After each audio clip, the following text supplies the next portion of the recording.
Hi, everybody. I'm intuitive medium Sandy Duncan, and welcome to another episode, a very special episode of Behind the Scenes with the Rescue Mediums. Please help me welcome my genius rescue medium friends, Michael Lamport, Edna Dargie, Jackie Dennison, Allison, Wynne-Ryder, and special guest star, Kelly Hearns today. Welcome, everybody. Hi. Hey. Hey. Hi. So We put this together as a way to honor the existing fans and welcome the new fans, because it's been 10 years since the show wrapped up, right, Michael? I believe so, yeah. Incredible. Yeah. Incredible. Wow. Does it seem Yeah, like it doesn't seem that long ago to me, though. Yeah. no. It's odd. Yeah.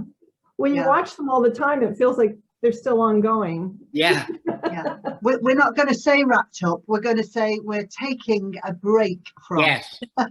Yes. Well, as Kelly knows from film sets, it's called we're taking a hiatus. Hiatus. An extended hiatus. Yeah. Michael, I would love to hear how you put a crew together for such a groundbreaking show. Well, we interviewed and many people, like camera people and sound people and that, and just mainly out of a feeling, a positive feeling, because everybody was very good at what they do. Mm-hmm. And with people like Kelly, because you get a positive feeling for someone, obviously when you're in the room with them. So it's not really an audition or anything. It's not like as an actor you go in and you audition. You just try to find people that have the same vibe that you have, and the same vibe that Jackie and Allison would have. So it's not, there's no clashing.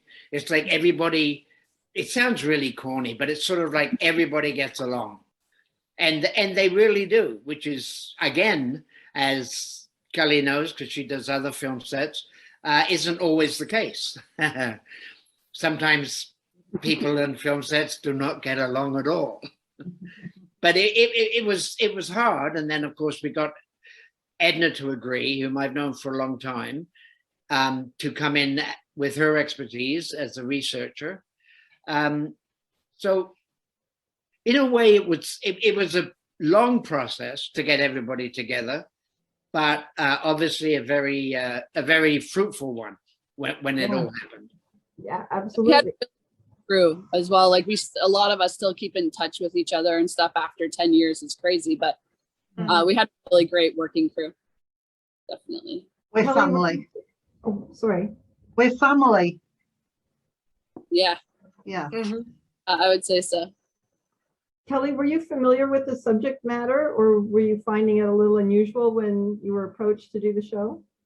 I was familiar with other shows and stuff, and I kind of love that genre of movies and stuff myself, so I was pretty familiar with it. Yeah, not necessarily the ladies in particular, but the genre in general.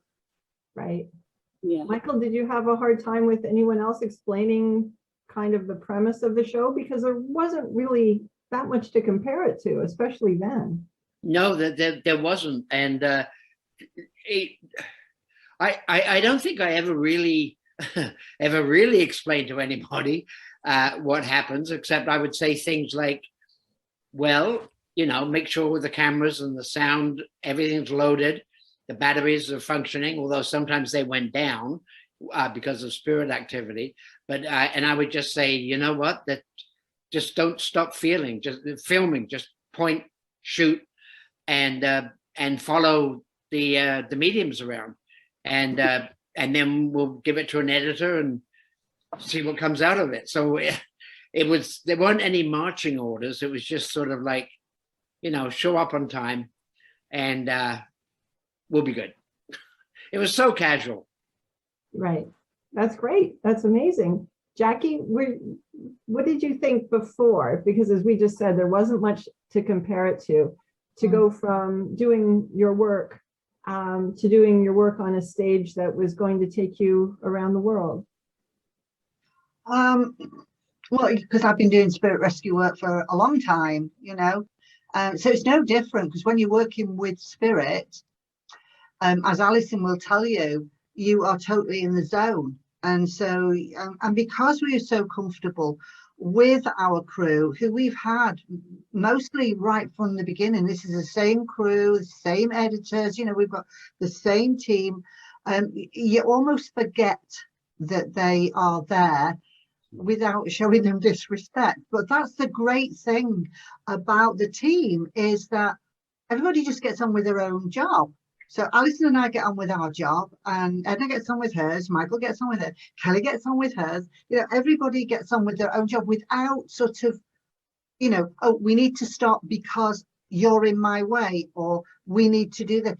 The only time we stopped for anything is because we had tapes then, right, Kelly, rather than the, you know, the new you know, USB sticks or whatever they have today, memory sticks. It was all the tapes. So it's like, oh, we know the tape's running out. So Kelly was there making sure that everybody had got all the equipment that they needed. And you got on cameras yourself as well, Kelly, didn't you? A couple of times, yeah. Intentionally, not unintentionally. So that was good. Yeah, so you know, it wasn't really any different, because you forget that the cameras are there. The difference for me was having to leave my family behind and travel to Canada for like 3 weeks at a time, you know, so that was different. But you know, after 10 years of actually doing that, you sort of get used to it. Oh, I bet.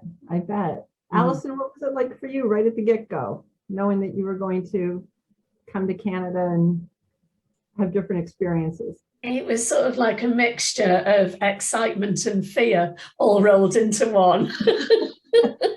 I suppose fear is the wrong word to use, really. I was excited, but obviously I'd never experienced, obviously Jackie, you know, what Jackie said about working with spirit, I'm comfortable with that. But I'd never sort of worked in front of cameras before or anything, or, you know, been on the TV before. And I think the thing that I was the most worried about, and it seems so stupid now, was the psychic art. But our director, Gregory, I remember him saying to me, that's a very small part of, I mean, obviously it's important, but it's a very small part of the show. So I think it was his way of saying, well, don't worry about it because it'll just turn out okay. And of course it did. It did. Well, You know, yeah, and but I remember some of your psychic drawings, and talking about small parts, you used to have a specific little drawing occasionally that looked like a small part. I did. I think it was Edna that pointed it out first. We didn't notice, did we, Jackie? Yeah, I know. That's my spirit guide, Ruby, who's got like quite a rude sense of humour in there, I think. And I think it was to lighten me up, so I'm not worried about it.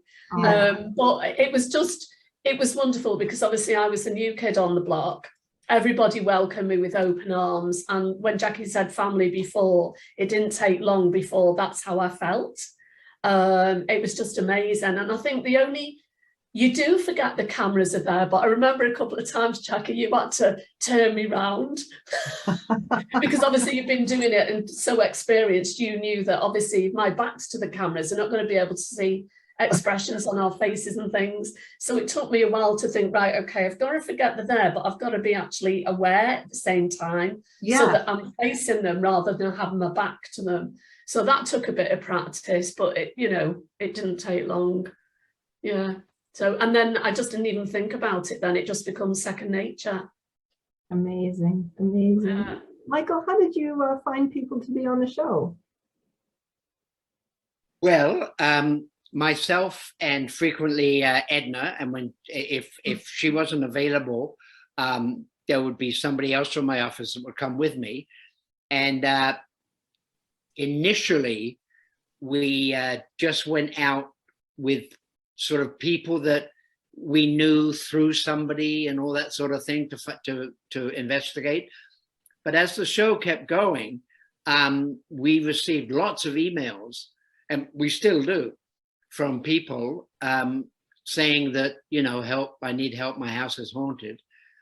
So it became like we responded to the emails that we got, and then we would go out and interview the people and sort of hopefully make sure that what they're talking about is a real thing that they were being affected by. Right. You know, and also like looking at the property, making sure that, you know, somebody doesn't live in a closet where we can't get 2 cameras, a sound, Kelly and Edna and me and Jackie and Allison in the small closet. So, but we still do get lots of emails, and funnily enough, we get emails from across the world. So we'd love to do Rescue Mediums International, I know that. But also we get great emails from inside Canada, because a lot of people don't realize how big Canada is. So like, you know, Toronto to Vancouver is about the same as Toronto to London, England.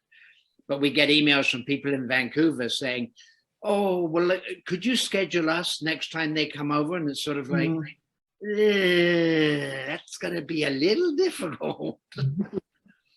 But if we have to do something like that in the future, which it'd be great to do, then we'll get the logistics of that sorted out. Right, right. Edna, did you foresee when you started the popularity that the show was going to take on? No, I didn't even think about, I guess, the show continuing on past 1 or 2 or 3 seasons. When I started, I started with the very first show, and we weren't sure then if it was even going to be picked up and carried on. So it was, I just got so involved in each show, each process. I just saw it going on forever. And it felt like that for a while, and I wish it still was.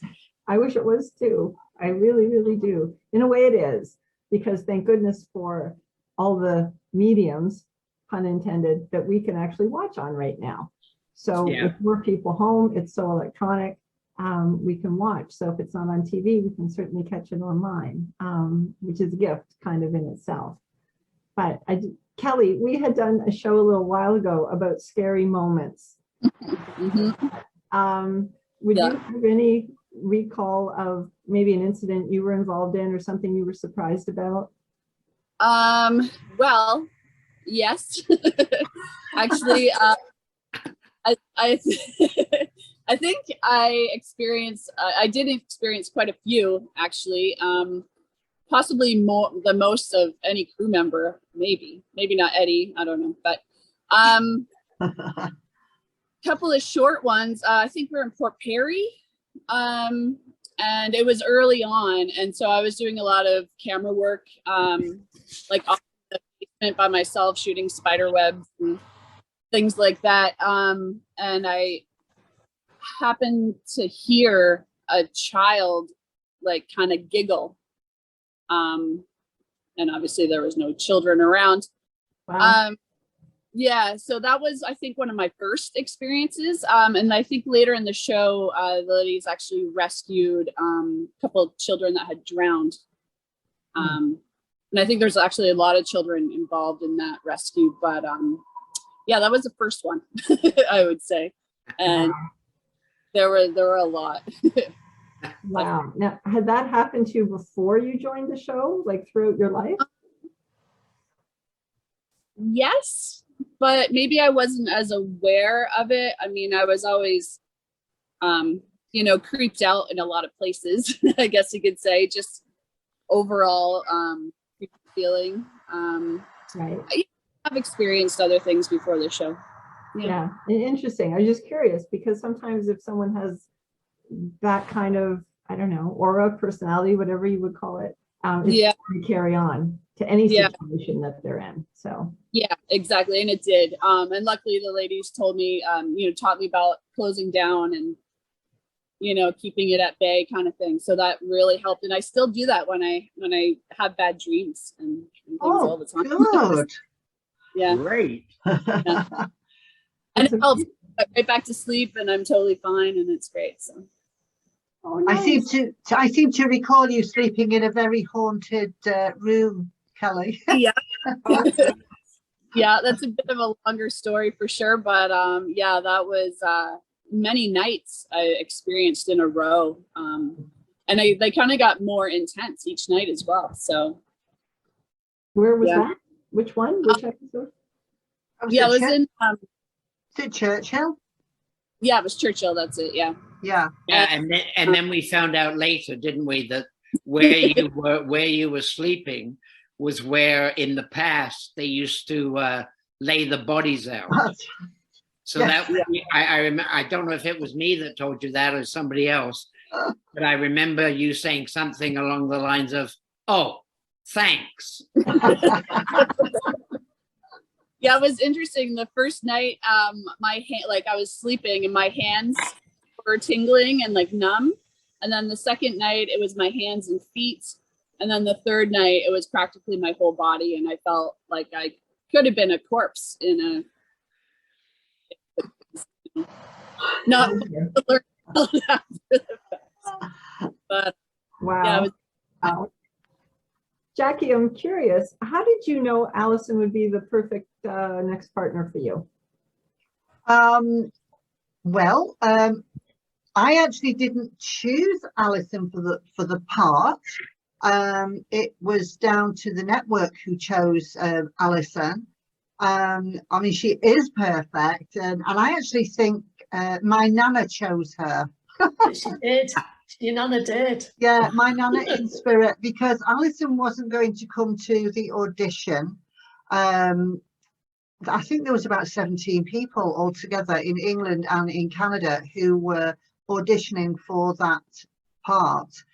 And Alison wasn't going to come. She, at the last minute, she decided to come, and she, as she came in, she said, "Oh, I've not done me. Look at me roots. I've not done my roots." She took her shoes off. She was just, you know, she was the last person to come in, and she was just so casual. And I'll tell you now, Sandy, she is the only person that she made me cry, because my nana came in halfway through the audition and Alison started giving me messages from my nana, and we were literally just sat and talking. And I think that's what the network saw, the broadcasters saw, when they looked at the footage. And Michael and Gregory straight away had said, "This is the girl. This is the person that it has to be." Left the decision to the broadcasters, and the broadcasters had the same. Thankfully, had the same idea, and she is perfect. We're perfect partners, aren't we, darling? We are, trust each other implicitly, don't we?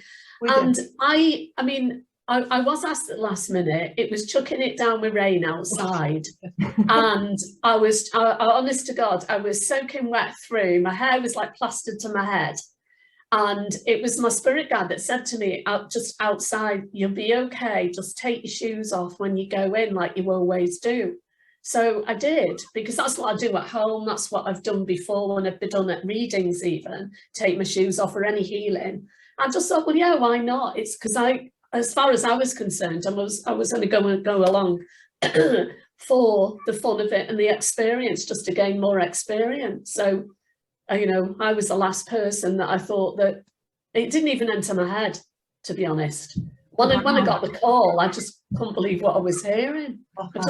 Did you all have spirit guides that informed you of how this was going to go, or was it by instinct? Like, Jackie, did you get messages in Allison from everybody else's spirit guides saying, "This is what we need to do next. This is what's going to work"?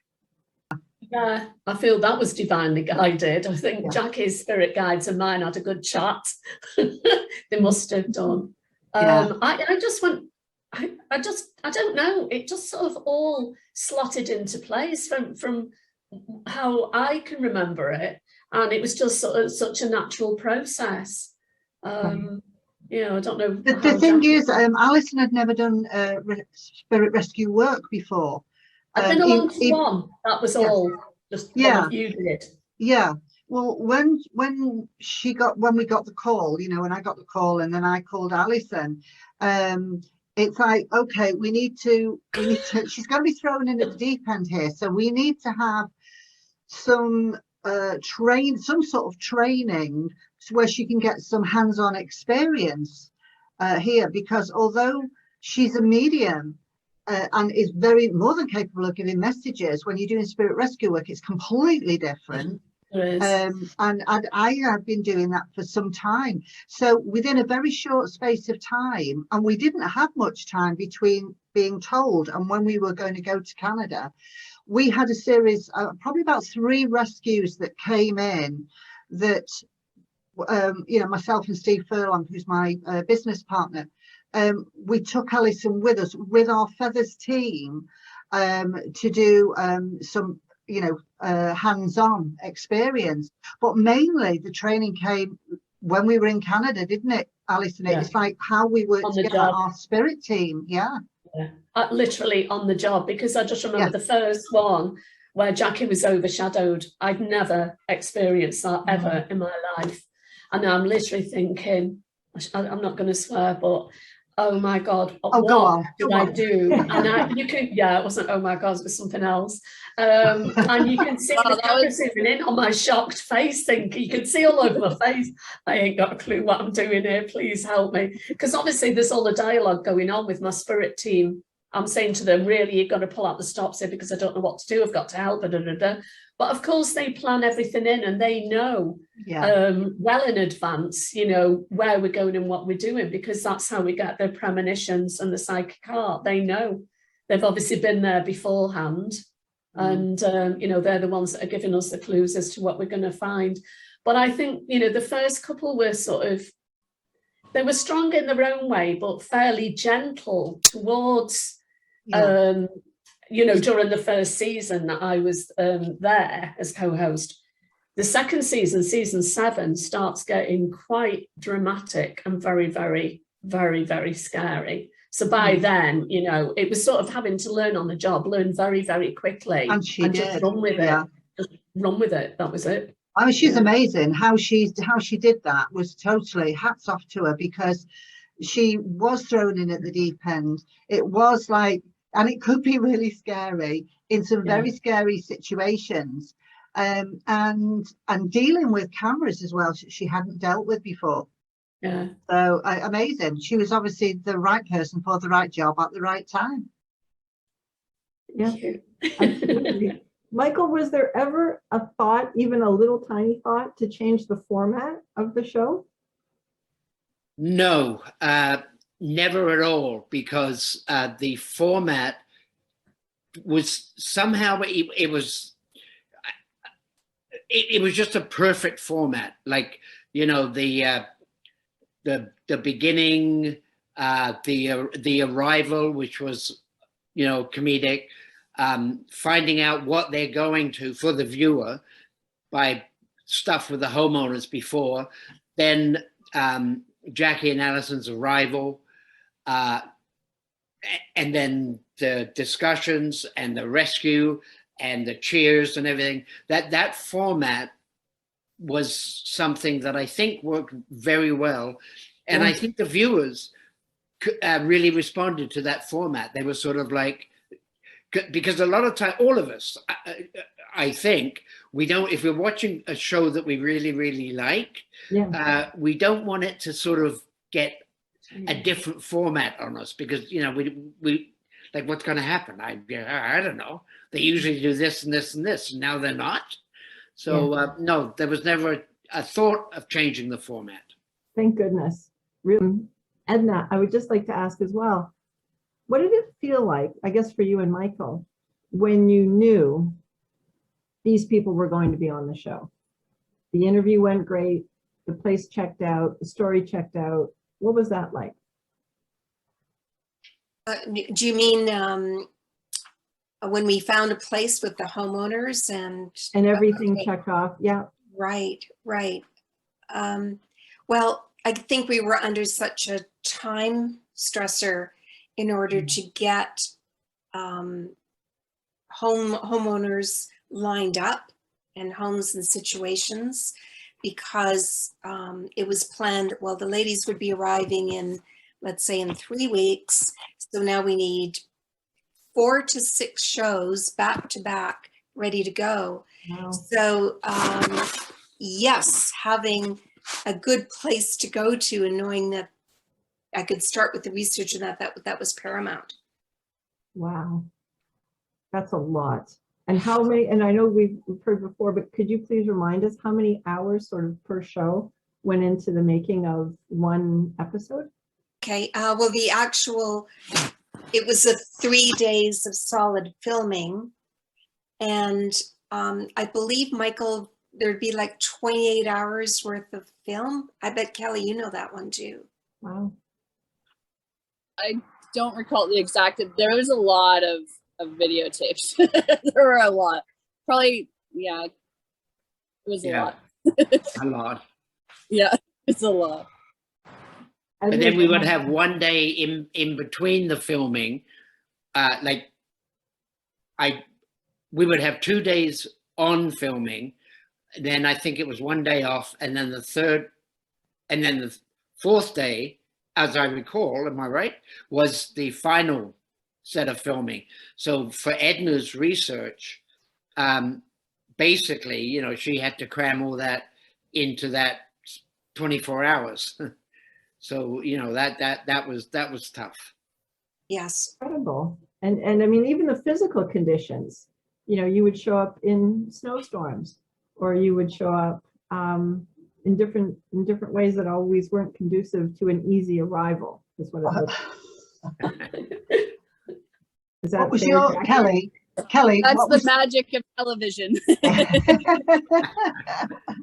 what was your favourite arrival, Kelly? Something that stood out in your mind? Well, I love the oxen in the snow. That was one of the earlier shows with Christine, but that was just beautiful. It looked so nice on film. So Yeah, definitely my favorite. yeah. I think that's one of my I like the favourites. camel. We had camels. We did. There were so How many. brave must you have been to get on those? The The camel. oxen and the camels. My God. We had we did a lobster boat as well, I think, didn't we? And Yep. the deck Lobster boat. was so icy. You had to hang on to the sides because it was so icy, and you just slip everywhere. That was Nova Scotia, wasn't it? Yes. Yeah. Oh Yeah, my God. yeah. Wow. Dog sled as well. We've done dog sled arrival. Police car, fire engine, a hearse. That was us. We were the Motorcycle. hearse. Yeah. I'm Yeah. just trying to think. Yeah, Ice cream there was truck. loads of different. Oh, Rickshaw. yeah, one as well, Michael, that you were involved with was the scooter. Yeah, The scooters. I was driving it. Yeah. Yeah, I was pillion on your scooter. Yeah. Well, That was in you've Toronto, been huh? involved in a few of them though, Michael, because you've been the driver of some of the vehicles as well, haven't you? Yeah, I have actually. You're right. Yeah, I think one And that I've been- Alison and I were involved with a car that was going too fast. Alison, do you remember? Yeah, We I said remember that. we wouldn't pay him. We ran off, didn't we? We did a runner.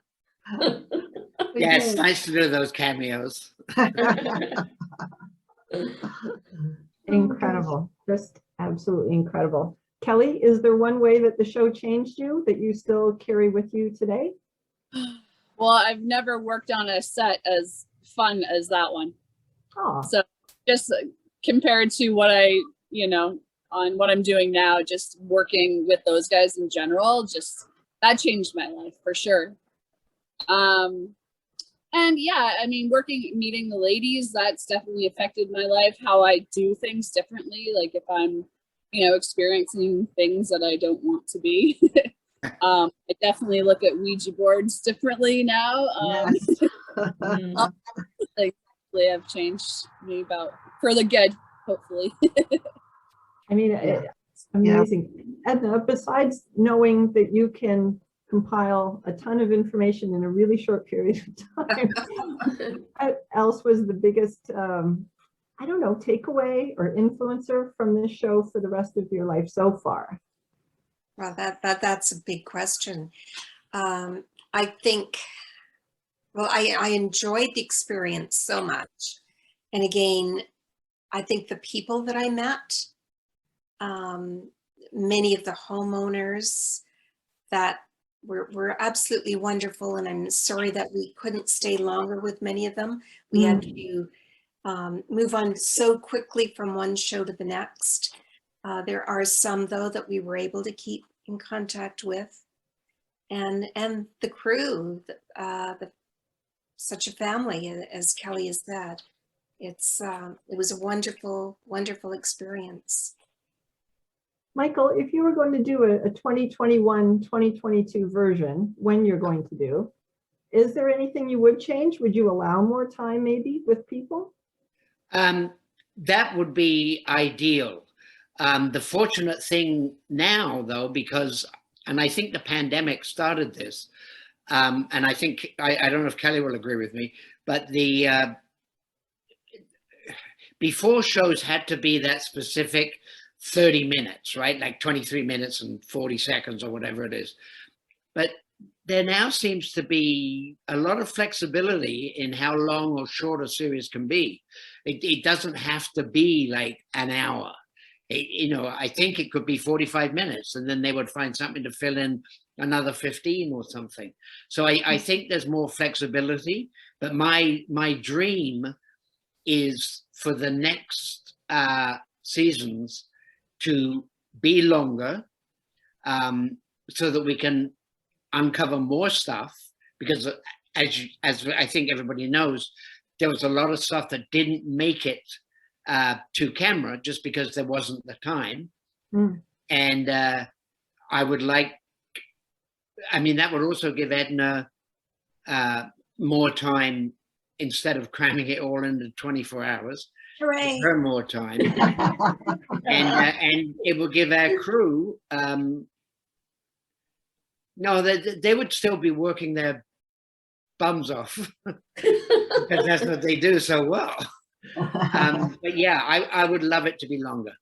You know, this show worked before, and now it's going to be even better because it's longer, it's more detailed, and and it's real, Michael, though, isn't it? Our show is real. I class it as reality TV. Yeah, it is. Because what we do is real. We have the beginning and the end bits, which are the fabrication and put together, because that's the funny bits that we start and end with. But the actual content of the show is real, and absolutely. Edna makes that real because she finds the material, the research material, to back up what Alison and I are uncovering. So it is reality, and it's we know it's real, and I think the audience get that it's real, and I think that's the difference between our show and other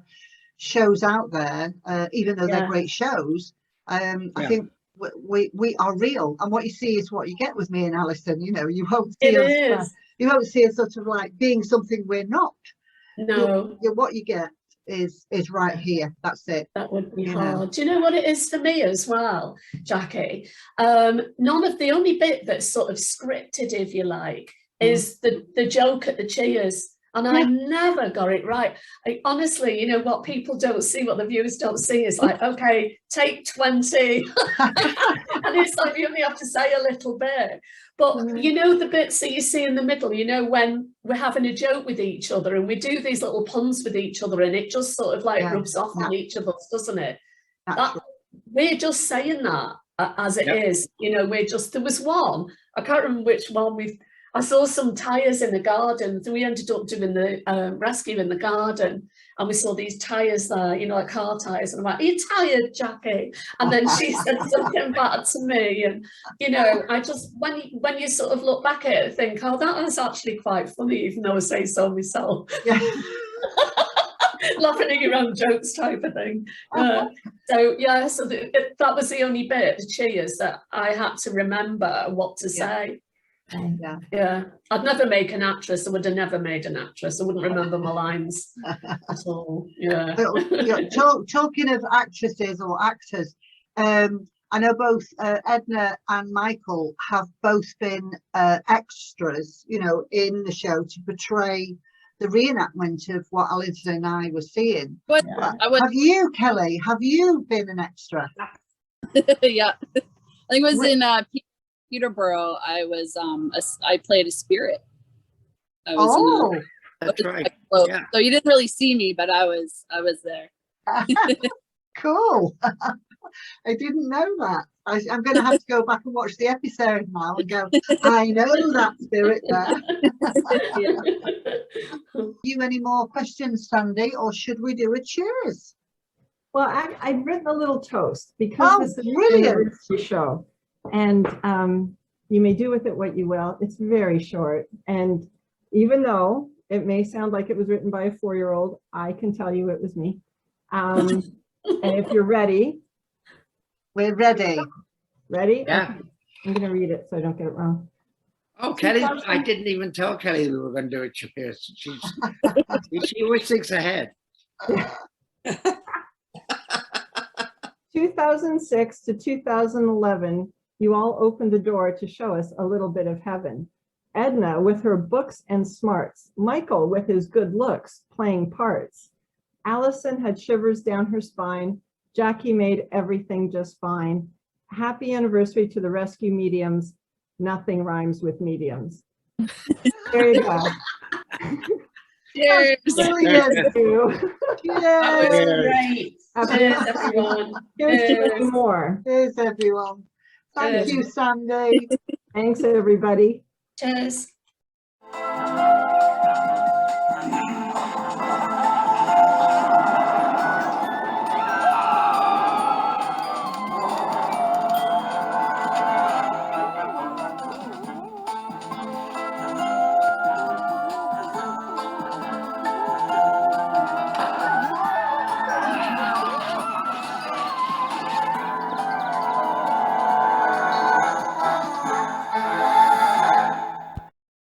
If you enjoyed watching Behind the Scenes, please like, share and subscribe to veryparanormal.com, the portal for everything paranormal, where you can watch every episode of Behind the Scenes and every episode of Rescue Mediums, plus so much more. And it's absolutely free. You can't get much better than that. Cheers.